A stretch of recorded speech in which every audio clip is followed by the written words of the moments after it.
오늘 함께 은혜 받을 말씀은 우리 다니엘서 1장 1절에서 5절 말씀입니다. 우리 다니엘서 1장 1절에서 5절 말씀까지입니다.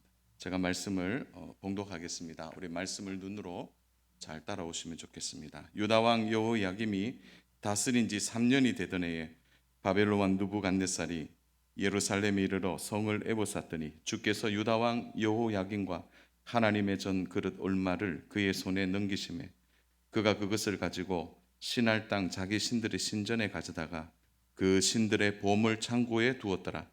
왕이 환관장 아스부나스에게 말하여 이스라엘 자손 중에서 왕족과 귀족 몇 사람 곧 흠이 없고 용모가 아름다우며 모든 지혜를 통찰하며 지식에 통달하며 학문에 익숙하여 왕궁에 설만한 소년을 데려오게 하였고 그들에게 갈대아 사람의 학문과 언어를 가르치게 하였고 또 왕이 지정하여 그들에게 왕의 음식과 그가 마시는 포도주에서 날마다 쓸 것을 주어 3년을 기르게 하였으니 그 후에 그들은 왕 앞에 서게 될 것이더라.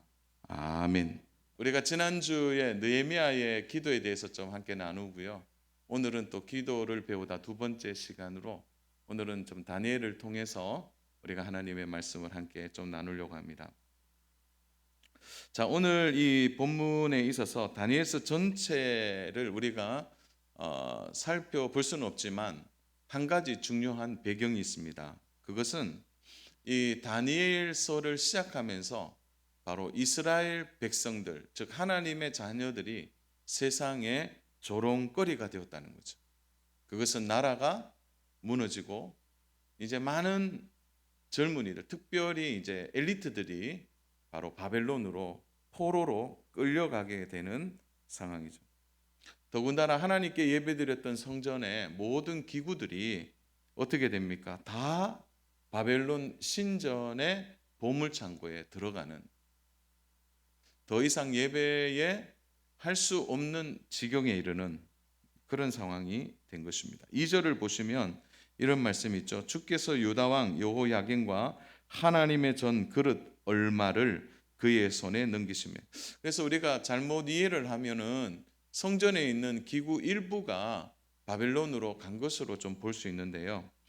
사실은 이 얼마라는 이 표현 자체가 미그차트라는 히브리어인데 이건 뭐냐면 끝에서 끝까지라는 뜻입니다. 그러면 2절의 의미가 완전히 달라지게 됩니다. 원문 그대로 읽으면 이렇게 되는 거죠. 하나님의 전 그릇 끝에서부터 끝까지 다 바벨론으로 가져간 것을 이야기합니다. 자, 이것은 어떤 의미가 있는 겁니까? 바로 바벨론의 신에게 하나님이 줬다라는 상징적인 의미가 되기 때문에 세상 사람들은 이제 이스라엘은 끝이 났고 하나님을 믿는 백성도 끝이 났고 하나님의 자녀도 끝이 났다. 그래서 하나님은 더 이상 이 세상의 조롱거리이지 하나님이 아니다라는 배경이 이 다니엘서 안에 담겨 있습니다. 또 하나는 이러한 불행한 시대에 불행한 사람들이 있음을 말씀하죠. 그것이 바로 가장 장래를 밝게 할 수 있는 왕족과 귀족들이 자신의 의지와 상관없이 포로로 바벨론에 끌려갔다는 거죠. 자, 이건 굉장히 중요합니다. 왜냐하면 다음 세대가 없어지는 것을 의미하고 다시는 이스라엘이 일어날 수 없음을 말해주고 있는 것입니다.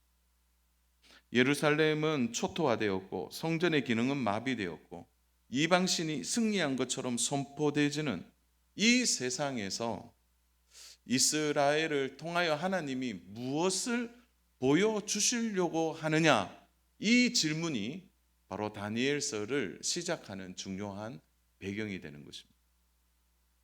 이러한 배경 속에 우리가 다니엘서를 잘 들여다봐야 될 주제가 정리될 수 있죠. 그것은 모든 것을 잃어버렸음에도 불구하고 너는 여전히 하나님의 주권을 믿느냐라는 것입니다. 또 하나는 이런 절박한 상황에서도 너는 기도할 수 있느냐라는. 또 하나는 바벨론 중심의 세계가 이렇게 흘러가는데 그 안에서도 하나님의 은혜를 체험할 수 있느냐라는 거죠. 이것이 이제 이 다니엘서 전체를 보는 배경과 그 배경을 이해하면 할 수 있는 질문이라는 것입니다. 사랑하는 여러분, 이 세 가지의 질문에 있어서 오늘 하나님의 답은 바로 이방 땅에 하나님이 세우고 준비한 다니엘과 세 친구가 있음을 말해주고 있는 것입니다. 참 배경 자체가 뭐죠? 불행한 시대입니다. 불행한 시대. 위기의 시대죠. 그래서 태어나면 손해보는 시대가 바로 다니엘이 이제 살았던 시대입니다. 이런 거예요. 태어났는데 나라가 없어졌어요. 태어났는데 자기의 신분이 그래도 살만한 신분인데 포로가 되고 종이 되고 노예가 되고 끌려가는 거예요. 나의 의지와 나의 뜻과 상관없이 다른 인생을 살아가야 하는 시대, 그 불행한 시대에 바로 다니엘이 있는 것입니다. 사랑하는 여러분, 이러한 불행이 찾아온 이유가 무엇입니까? 하나님이 무능하시기 때문인가요? 성경은 하나님이 무능하시다 이렇게 말하지 않습니다. 오히려 하나님을 섬겨야 될 하나님의 자녀들이 우상을 섬기고 하나님을 버렸기 때문이라고 분명히 말하고 있는 것입니다. 예레미야 선지자가 그렇게도 당부하고 부탁하고 그가 보여주었던 여러 퍼포먼스가 있었음에도 불구하고 그들은 전혀 반응하지 않고 외면한 결과가 바로 나라를 잃어버리는 결과입니다. 이런 상황 속에서도 하나님의 주권과 역사는 계속될 수 있느냐라는. 그래서 그런 의미에서 다니엘서는 너무너무 분명한 이야기를 하고 있습니다. 그것은 하나님이 무능하신 것이 아니라 하나님은 여전히 세상의 주권자이시고 역사를 주관하시는 분이시다. 그것을 누구를 통해 보여주고 있는 거죠? 바로 다니엘과 그의 세 친구들을 통하여 하나님은 보여주고 있는 것입니다. 동시에 하나님이 준비한 다니엘과 이들은 도대체 어떤 사람이냐는 거죠. 그래서 여러분 다니엘서를 읽다 보면 매우 중요한 그 숨바꼭질 같이 아니 숨은 그림 찾기처럼 우리가 찾아낼 것이 있는데 그게 뭐냐면 도전과 결과 이런 양식이 1장부터 계속 반복이 돼요. 그런데 그 도전하고 그 결과에서 가장 선한 결과를 얻었던 그 모든 과정에서 숨겨놓은 보물이 있는데 그것은 뭐냐? 바로 기도하는 다니엘, 기도하는 세 친구, 기도하는 하나님의 백성에 대하여 잘 그 안에 담아놓고 있다는 거죠. 그래서 실제로 다니엘서를 읽다 보면 6장 10절을 제외하고는요 다니엘이 뭐 엄청나게 기도했다 다니엘 그런 얘기는 나오지 않아요. 그냥 도전을 주고 결과만 딱 나오게 되는 거죠. 그런 의미에서 보면 사랑하는 여러분, 참 다니엘이 이런 상황에서도 기도할 수 있었던 가장 중요한 믿음, 오늘 그 믿음을 우리가 함께 좀 배우고 우리가 이 믿음을 가지면 우리도 기도할 때 능력 있는 기도를 할 수 있다는 것을 함께 배우면 좋겠습니다. 자, 그런 의미에서 한번 저를 따라가서 할까요? 하나님은 전능하시다. 사랑하는 여러분, 하나님은 전능하시다는 걸 믿으세요? 그러니까 하나님은 전능하시다. 이 믿음이 없이는 기도할 수 없는 것이죠. 사랑하는 여러분, 어느 시대 어느 세대든지 하나님은 전능하시다. 이것을 다니엘을 통하여 하나님은 보여주고 있는 것입니다. 이방 세계의 심장부와도 같은 곳 바로 바벨론 왕궁 안에서 바로 여호와가 하늘과 땅의 가운데 가장 위대한 주권자이며 권능자이심을 보여주는 것입니다. 그것도 포로로 끌려와서 바벨론화하는 과정 속에서 다니엘을 통하여 확실히 보여주고 있는 것입니다. 저는 이제 이 다니엘서를 보면서 예전에는 가졌던 의문 중에 하나가 이런 게 있었습니다. 하나님의 영광을 위한다면 하나님이 좀 극적인 반전들을 좀 해주시면은 하나님은 위대하시고 하나님은 전능하시고 역시 하나님의 백성은 결코 무너지지 않는구나라는 것을 이방 세계에 보여주는 것이 하나님의 영광을 드러내는 것이지 않느냐라는 생각들을 늘 했습니다. 사실 오늘 본문을 보면은 하나님의 자녀들이 이방인의 손에서 철저하게 무너지고 포로가 되는 굴욕을 당하게 되는 거죠. 좀 부족해도 사실 많이 부족하죠, 이스라엘 백성들이. 그래서 차라리 이스라엘 백성들이 많이 부족해도 우리 하나님이 이번만은 좀 봐주시고 품어주셔서 하나님의 백성이 하나님을 인하여 어떻게 승리하는지를 보여줬다면 하나님 영광 받으시고 하나님의 이름에 먹칠이 되지 않겠느냐, 그런 것이 저의 좀 논리였다는 거죠. 그러나 사랑하는 여러분, 하나님을 점점 알게 되면서부터 하나님이 하나님의 자녀들을 징계하실 때 하나님의 마음이 무엇인지를 저는 이제 많이 깨닫게 됩니다. 사랑하는 여러분, 하나님의 자녀를 하나님은 너무너무 사랑하십니다. 그러나 동시에 하나님의 자녀를 사랑하기 때문에 그 하나님의 거룩함은 배제되지 않는다는 거죠. 하나님의 그 공의와 하나님의 그 거룩함, 그런 의미에서 본다면 이 하나님의 거룩함과 공의 때문에 비록 이방인들의 손에 그들이 무너지지만 그들이 그곳에 무너진 상태에서 다시 하나님을 찾고 회복하는 거룩하게 되는 과정을 하나님은 더 귀하게 여기신다는 거죠. 사랑하는 여러분, 우리가 살다 보면 시험을 당할 때가 있어요. 고난을 당할 때가 있죠. 이 고난은 잘 믿었기 때문에 안 당한다, 안 그래요. 믿기 때문에 오는 고난과 때로는 잠시 하나님을 접어두고 내 뜻대로 살아가다가 당하는 고난도 우리는 마주하게 되는 것입니다. 그때 우리도 동일한 마음 가져요. 하나님, 제가 그래도 교회에 다니고 사람들이 제가 누구인지 아는데, 우리 가족들도 내가 누구인지 아는데 하나님, 저를 이렇게 해서 망하게 하시고 이렇게 무너뜨리면 하나님한테 무슨 덕이 있겠습니까? 우리도 그렇게 말할 때가 있는 거예요. 그러나 하나님은요, 우리를 정말 사랑하셔서 그 죄 가운데 또 우리가 우리의 잘못된 신앙과 그 태도 안에서 우리가 정결케 될 때까지 하나님의 징계와 심판이 유보되지 않는다. 오히려 하나님은 잠시 세상 사람들에게 욕먹을 수도 있겠죠. 그러나 하나님의 관심은 세상 사람들의 조롱과 세상 사람들의 판단이 아니에요. 그 시험당하고 고난당하는 성도가 그곳에서 다시 회복하고 다시 정결케 되고 다시 하나님을 만날 수 있도록 자신을 완전히 내어 자기 부인이 일어나고 자기 십자가가 뭔지를 깨닫게 될 때까지 하나님은 그 징계를 거두지 아니하신다. 그러나 결과적으로 그 과정이 지나서 많이 정결해지고 또 정금과 같은 그러한 과정을 통해서 우리는 더욱더 하나님의 자녀로 반듯하게 서게 된다는 것을 깨닫는다면 오늘 이 다니엘서를 우리가 바라보면서 가졌던 의문을 우리는 풀어낼 수 있게 되는 것입니다.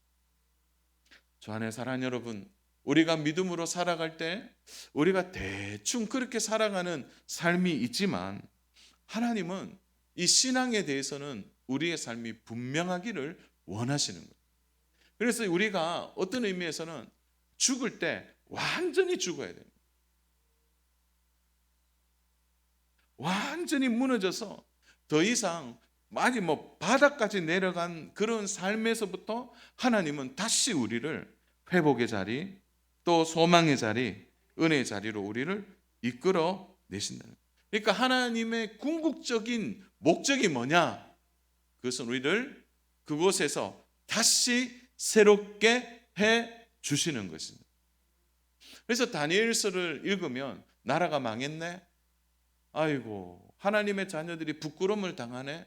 세상 사람들의 조롱 속에 하나님도 그리고 믿는 사람도 이거는 수치지 수치. 그러나 하나님의 깊은 뜻은 그렇게 함을 통하여 다시 새로워질 하나님의 나라 이스라엘 하나님의 백성을 하나님은 원하고 계신 것입니다. 바라기는 사랑 여러분, 우리에게 오는 시험과 고난과 환난 누구에게나 있습니다. 머릿속에 떠나지 아니하는 지금의 우리의 고난들이 있을 겁니다. 그러나 그것으로 인하여 우리의 생각은 빨리 끝이 나서 하나님 영광 받으시면 좋겠지만 우리가 준비되고 견고해지고 새롭게 될 때까지 이 고난과 시험이 결코 나쁜 것이 아니라는 거죠. 우리를 새롭게 하는 하나님의 은혜요, 하나님의 사랑임을 믿으시기를 주님의 이름으로 축복합니다. 보십시오.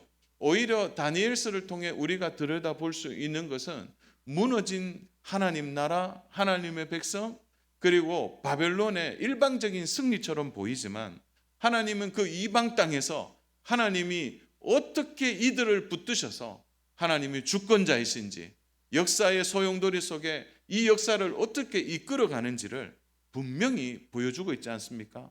동시에 이방 왕들이 오히려 하나님을 인정하는 일들이 일어나는 것을 우리는 보게 되는 것입니다. 사랑하는 여러분, 우리가 이러한 하나님의 징계, 또 하나님이 이 일을 통하여 오히려 하나님의 위대한 뜻이 있다는 것을 믿는다면, 사랑하는 여러분, 환경 때문에 하나님에 대한 믿음이 흔들릴까요? 상황 때문에 하나님에 대한 그 중심이 우리가 흐려지지 않는다고 확신한다면 우리도 다니엘처럼 바로 이렇게 다시 일어나고 회복될 수 있음을 기억하셔야 합니다. 사랑하는 여러분, 그런 의미에서 다니엘이 가졌던 그 마음의 중심, 그게 뭡니까? 하나님은 여전히 전능하시다. 이 사실을 알면, 진심으로 알면 우리도 기도하게 되는 것입니다. 예수님께서 제자들을 데리고 가이사라 빌립보로 가셨습니다. 왜 앞에 가이사라라는 말이 붙을까요? 쉽게 설명하면 시저죠. 그러니까 시저의 도시입니다. 황제의 도시. 그 제일 북쪽 끝으로 데리고 갔어요, 예수님이. 그리고 그 많은 로마 사람들, 그 당시에는 빨간 망토는 아무나 걸칠 수 있는 게 아니었거든요. 화려한 금박의 빨간 망토를 두른 군인들과 퇴역한 장교들, 그리고 헬라 사람들, 휴양 도시이기 때문에 오는 많은 사람들, 그 황제의 빛나는 신상이 있는 그곳, 사람들은 금방 판단하게 되죠. 오, 황제가 위대하구나. 황제가 너무 대단해 보이는 그곳에서 예수님은 촌부의 옷차림으로, 물론 제자들도 다 옷차림이 허술했겠죠. 그곳의 제자들에게 내가 누구냐 이렇게 묻게 되는 것입니다. 그래서 마태복음 16장 13절에서 16절에 보면 말씀이 있어요. 예수께서 빌립보 가이사라 지방에 이르러 제자들에게 물어 이르시되 사람들이 인자를 누구라 하느냐?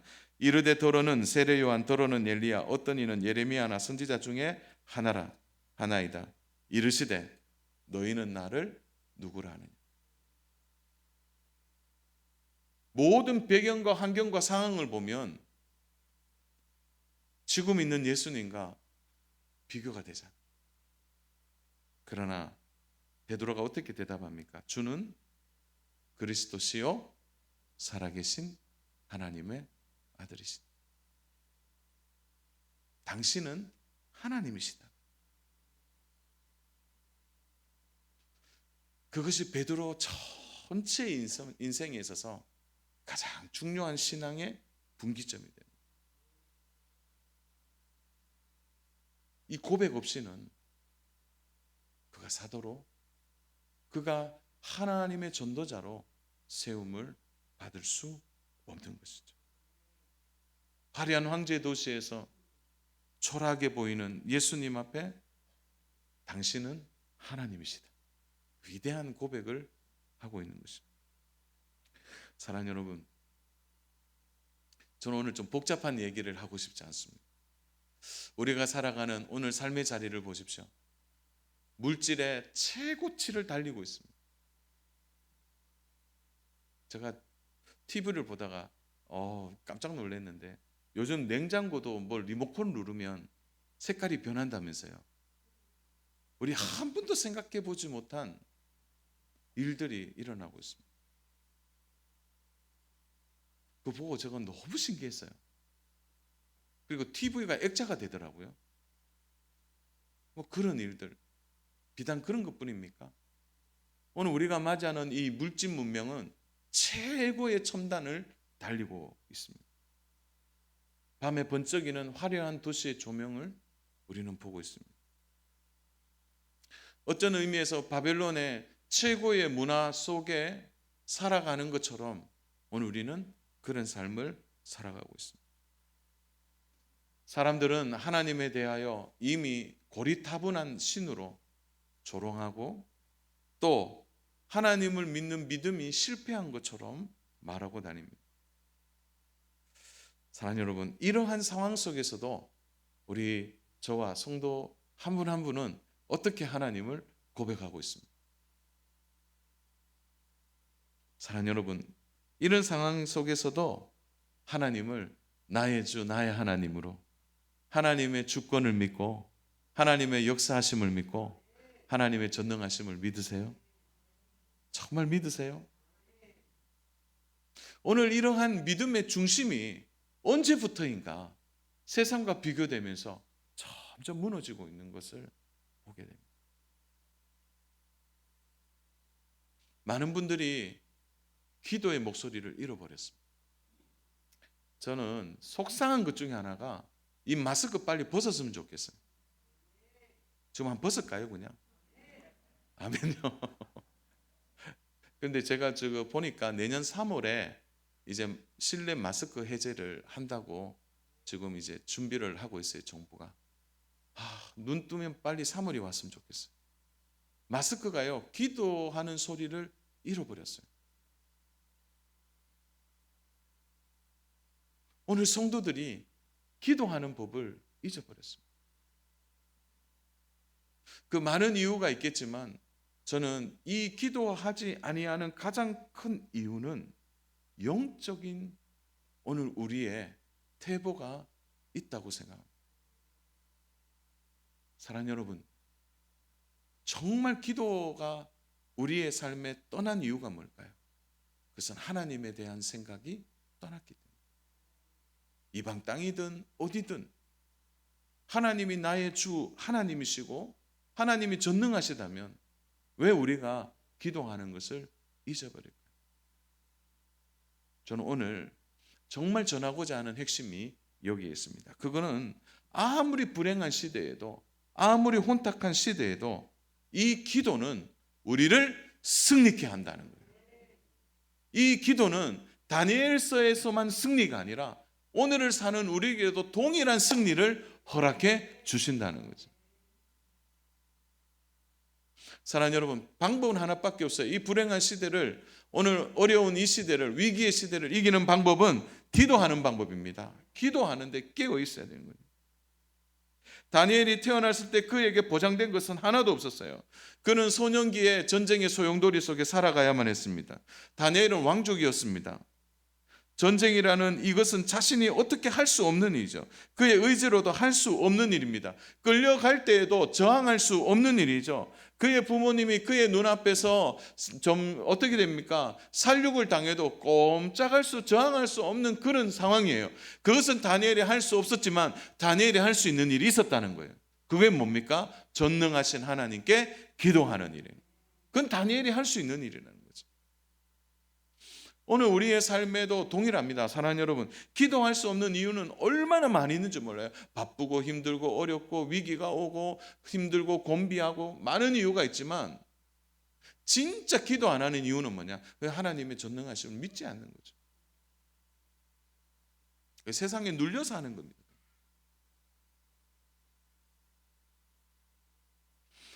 사랑하는 여러분, 오늘 이 다니엘서가 숨기고 있는 보물과도 같은 것은 뭐냐?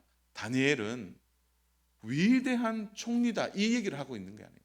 다니엘은 기도의 사람이다. 이제 주일 오후 오늘 4부 때는 다니엘과 세 친구 얘기하고 왕의 진미에 대한 얘기를 좀 할 겁니다. 우리가 좀 이제 오해하고 있는 본문들이 좀 있기 때문에 오해는 좀 그 말씀을 좀 연결해서 말하려고 합니다.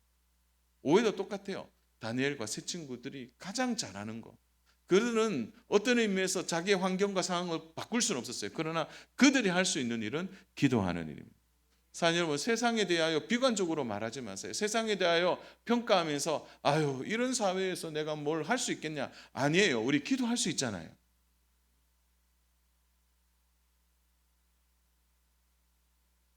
기독교의 배경을 가진 나라들이 있는데요. 제가 한번 찾아봤어요. 기독교의 배경이 있는 나라들에게 이름을 질 때 많은 이름들 중에요, 다니엘이라는 이름을 많이 짓습니다. 특히 미국의 2006년도에 조사를 보니까 여러분 여러분 인구가 우리 5천만 인구도 이름을 질 때 이렇게 많은데 여러분 한 2억 가까이 되면 이름이 어떻겠습니까? 그런데 이 다니엘이라는 이름이 6위에 올라가 있더라고요. 그만큼 중요한 이름으로, 이 다니라는 말이 뭡니까? 나의란 뜻이고 엘이 하나님이잖아요. 그러니까 다니엘을 연결 보면 나의 하나님이죠. 나의 하나님. 그렇게 짓는다. 그가 미성숙한 시기에 끌려왔지만 그가 놓치지 않았던 것은 기도인 것입니다. 문화에 대해서 가장 영민할 때예요. 그래서요, 이 청소년들 보십시오. 문화를 막 받아들이는 힘들이 얼마나 빠른지 모릅니다. 저희 가정에도 청소년이 3명이 있는데 이렇게 누워 있거나 앉아 있거나 노래를 부르는데 제가 모르는 노래를 막 불러요. 그래서 제가 이제 막 들어봅니다. 들어보면 이제 못 따라가겠어요. 제가 여기 어떤 분 붙들어도 요즘 유행하는 노래 한번 불러보세요 하면 우리 부르겠습니까? 근데 애들이요, 그걸 막 다 따라해요. 랩도 얼마나 잘하는지. 날마다 나에게 너는 뭐 이런 얘기 하는데 애들이 막 술술술술 막 하는데 저는 아무리 봐도 모르겠어요. 가사를 손에 봐도 모르겠어요. 문화에 대해서 그렇게 영민한 거예요, 애들이. 그 시기에 다니엘이 갔음에도 불구하고 바벨론 문화가 어떤 문화입니까? 선진 문화 아닙니까? 그 당시에 최고의 과학과 기술이 시작된 문화예요. 그런데 그곳에서 다니엘이 하고 있는 게 뭡니까? 믿음으로 기도하고 있는 일. 중요한 자리, 결정적인 왕의 자리 앞에서도 그는 기도하는 것을 놓치지 않았습니다. 우리 다 같이 한번 합독할까요? 다니엘서 6장 10절입니다. 우리 같이 한번 읽겠습니다. 시작. 다니엘이 이 조서에 왕의 도장이 찍힌 것을 알고도 자기 집에 들어가서는 윗방에 올라가 예루살렘을 향한 창문을 열고 전에 하던 듯 하루 3번씩 무릎을 꿇고 기도하며 그의 하나님께 감사하였더라. 기도하며 하나님께 감사하였다. 다니엘을 제거하려는 나쁜 사람들이 뭘 꼬투리 잡았습니까? 잡을 것이 없어요. 그래서 잡은 것이 기도하는 다니엘을 잡은 것입니다. 사랑하는 여러분, 참 아이러니하게도요, 세상 사람들의 눈에는 기도하는 모습이 약점이에요. 기도하는 모습이 약점처럼 보입니다. 그래서 실제로 그래요. 야, 하나님께 기도하는 너의 모 보니까 그렇게 나약한 것 같다. 맨날 하나님 찾고. 세상은 그렇게 본다는 거죠. 사랑하는, 그러나 이 기도가 위대한 것입니다. 이 기도가 살리는 것이죠. 이 기도가 하나님이 전능하시다는 것을 간증하는 것입니다. 그들이 말하는 이 약점의 기도가 사자구를 바꾼 것이죠. 사랑하는 여러분, 세상 사람들은 기도가 올무이지만 우리에게는 형통입니다. 다니엘은 포로를 끌려면서 가장 많은 체험이 이 기도 속에 들어있는 것입니다. 왕의 진미를 먹지 아니하는 이 사건도 기도라는 단어가 없지만 우리는 충분히 상상할 수 있는 일이죠. 그리고 왕이 꾼 꿈을 해석하는 데 있어서도 우리는 기억합니다. 그 안에 기도가 있는 것이죠. 사랑하는 여러분, 우리가 지난주 이번 주 계속해서 기도에 대해 강조하는 것을 그냥 받아들이지 마십시오. 지금 기도할 때가 되었다는 것입니다. 기도하는 사람은 어떤 어려움이 닥쳐와도 무너지지 않습니다. 무너지지 않는 거죠. 절대 주권을 가진 하나님께서 모든 것을 책임져 주시는 그 복됨이 기도를 통해 나타나게 되는 것입니다. 지난주에 기도에 대해서 강조하고 이제 어떤 집사님이 저한테 그래요. 목사님, 제가 다시 한번 돌이켜서 기도해야 될 것 같아요. 그런데 실제로 기도의 자리에 나오시는 거예요. 제가 그랬어요. 됐다. 저분은 됐다 이제.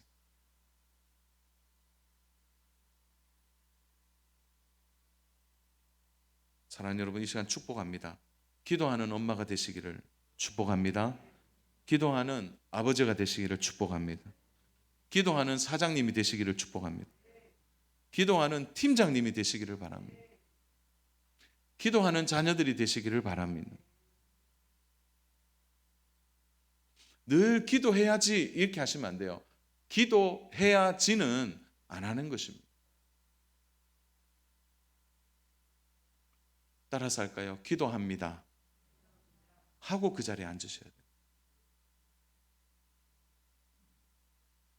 사랑하는 여러분, 하나님은 언제나 우리에게 좋은 것 주시기를 원하세요. 그런데 상황을 보세요. 최악의 상황이에요. 불행한 시대에 하나님 그거 주시기를 원하셨을까요? 그렇지 않습니다. 말씀을 정리합니다. 시대를 탓하고 상황을 탓하고 배경을 탓하고 부모님을 탓하는 사람은 결국 기도할 수 없습니다. 어떤 시대, 어떤 환경, 어떤 상황에서도 어떤 사람이 기도하느냐? 여전히 하나님은 나의 왕이시다. 하나님은 전능하시다. 하나님은 나의 주권자시다. 이것을 믿는 자는, 믿는 성도는 기도하게 될 것입니다. 불행한 시대를 이기는 방법은 하나입니다. 나의 재주가 출중해서가 아니에요. 기도하는 사람은 이 어려운 시대를 너끈히 이겨낼 수 있는 것입니다. 기도를 멈추는 것은 영적인 동력을 잃는 것과 같고 영적인 발전소가 무너지는 것과 같은 것입니다. 사랑하는 여러분, 바라기는 다시 기도를 시작하시기 바랍니다. 새벽을 깨우시는 분들 중에 안 깨운다면 다시 깨우십시오. 정한 시간에 기도를 했는데 요즘 기도하지 않는다면 기도하십시오. 기도할 수 있는 시간이 없다 이렇게 말씀하지 마시고 기도하는 시간들이 내가 투쟁을 하더라도 그 시간을 만들어내시길 바랍니다.